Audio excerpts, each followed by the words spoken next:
桃园市接连2位国民党籍的议员传出被 BB 弹枪击的案件，一位是被打破玻璃门，另外一位是被打破钢制的纱网。难道说支持韩国瑜，我们的生命都要遭受威胁吗？而我已经连续被恐吓10次的，下一个枪击的人会是我被枪击吗？我们警政署完全都不在乎市议员的生命安全吗？这难道在台湾不是非常重要的事件吗？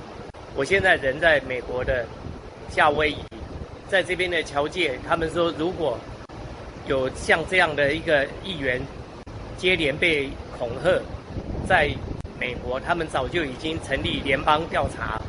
我不知道为什么到现在为止，我的案件检察官迟迟未将恐吓我的人绳之以法。桃园现在一直都传出枪击案件，我也不知道为什么警政署完全好像感觉不当一回事。难道选举真的要选到这么恐怖吗？他们目前警察局初步鉴识的结果不是开枪，是类似这个BB 弹那一类的。那刘茂群服务处的部分它的门窗相关的证物还送去鉴定。那这个刘安琪议员的部分已经找到涉案人，那涉案人也坦诚不讳。那作案的这个涉案人的部分是用那个类似 BB 弹的枪支那这个部分已经在这个调查当中。